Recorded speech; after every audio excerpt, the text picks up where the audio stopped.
pasangan kita temperamen dan membuat kita takut bersikap, berpendapat maupun berekspresi.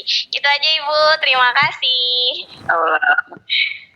Kemudian pasangan temperamen, jadi kita takut. Nah ini emang kadang-kadang kalau kita punya pasangan temperamen, atau temperamennya macam-macam, apa karena dia punya watak yang ekstrovert, atau mungkin dia budaya waktu dia kecil atau pola asuh keluarganya.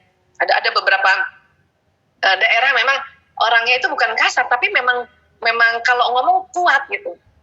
Termasuk di daerah ayah saya ya, kan saya orang Bugis Makassar. Ya, itu suaranya tuh pita suara orang Bugis Makassar memang sudah tebal. Dia lagi nggak marah aja keras ngomongnya. Gitu. Ya, mungkin juga sama dengan sahabat-sahabat yang dari Medan dari mana lagi misalnya? Dari Madura mungkinnya sama ya, atau orang Surabaya. Ya. Itu memang karena pita suara. Jadi kita ya pengaruh-pengaruh inilah juga membuat seseorang itu nampaknya marah padahal belum. Gimana kalau marah ya? Saya tuh ngomong pelan nggak bisa, ya nggak ngomong pelan. Ini pelannya saya nih, sudah pelannya saya. Depannya ada mic lagi, udah kenceng banget gitu. Ya karena pita suara. Oke, nah jadi kita lihat dulu kenapa dia kita sebut dia keras atau bertemperamen tinggi. Kenapa? Wataknya kah atau budayanya? Kalau kita sudah tahu watak dan budaya, sudah nggak usah terlalu dianggap bahwa dia jahat sama aku. Bukan. Oh memang dia orang ekstrovert. Kemudian dia orang yang misalnya orang Bugis misalnya, emang ngomongnya keras, udah tenang aja gitu. Nah, kalau mau tahu bahwa laki-laki marah banget, kesel banget, nah itu tadi dia membentak keras dan terasa yang dia punya emosinya marah atau memukul meja kah atau mukul tembok, itu baru kita bilang bahwa dia marah banget. Jadi ada klasifikasinya ya. Ada klasifikasinya, jadi bukan berarti suami yang ngomongnya tinggi dia itu temperamen, bukan. Dia karakter suara, pita suara. Terus gimana Bu Isa? Seandainya saya yang suami saya itu yang memang temperamen, ya makanya dia suka pukul meja apa segala macam. Pada saat suami lagi naik temperamennya atau lagi marah, suaranya lagi naik gitu ya, kita diam. Tapi Bu Isa saya gemes banget, pengen banget saya kasih tahu dia bahwa itu dia salah. Boleh. Tapi jangan hari itu juga. Tunggu waktunya. Ya? Laki-laki yang menjadi suami tidak suka, itu otak laki-laki, tidak suka ditegur depan orang, walaupun itu anaknya. Bahkan walaupun itu anaknya masih baik. Paling pantang itu. Suami ditegur istri di depan orang. Paling pantang. Tapi kalau temen yang negur, dia gak marah malah. Itu. Dia punya sisi-sisi psikologi karena ada program-program di otaknya. Jadi gimana kalau mau menegur suami? Kalau cuma berdua saja. Itu pun ngomongnya yang to the point saja.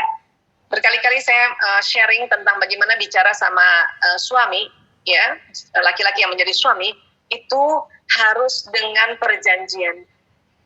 Misalnya kita tersinggung, entah dia kemarin ngomong apa, kita tersinggung. Kita mau bilang bahwa itu tersinggung, itu harus janjian. Misalnya kan kemarin, hari ini, ya kita WA suami, ya, nanti habis Isya sekitar jam 8 aku minta waktu 10 menit aja atau 15 menit aja. Biasanya ditanya kan, mau bicara apa? Enggak, aku mau bicara perasaan aku. Itu mujarab loh. Ya. Nah, nanti laki-laki pada saat jam 8 itu dia sudah siap-siap. Kadang-kadang saya suka lupa, nanti suami yang bilang, tadi katanya mau ngomong, enggak mau. Oh iya. Dan saat itulah laki-laki ngomong sama istrinya enggak bawa gadget. Karena udah janjian.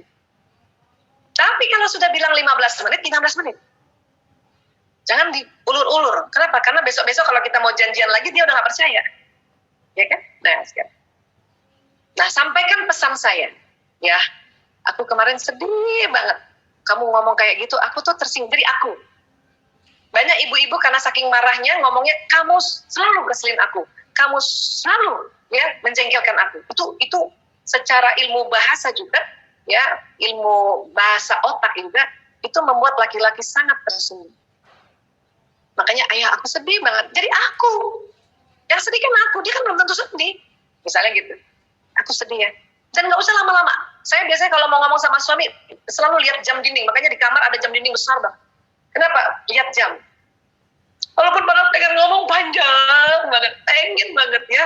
Bahkan pengen ngelabrak, tapi kita tahan itu. Itu namanya manajemen emosi. Dalam hati kita istighfar terus, ya Allah, astagfirullahaladzim.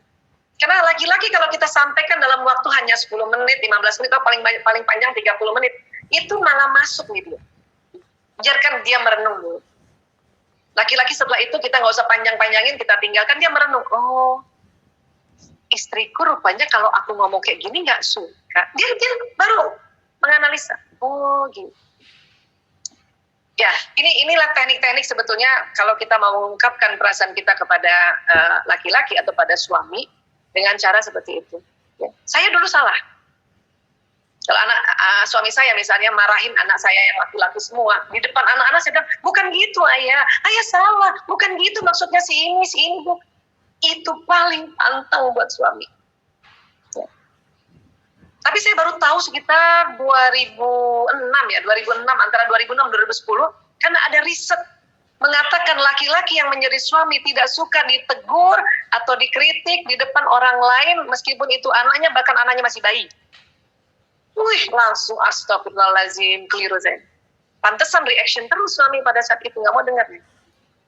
Setelah tahu langsung minta maaf. Ayah, aku minta maaf kalau selama ini negur kamu depan orang, aku nggak ngerti. Aku pikir perempuan bebas berpendapat, ternyata ada caranya. Penelitian ini bukan penelitian ecek-ecek, penelitian dunia, ternyata aku minta maaf. Setelah itu, pokoknya kalau ada apa-apa, misalnya saya nggak setuju, suami saya tegur anak saya, itu saya diam aja. Saya pakai dialog kalbu tadi. Ingat sinyal?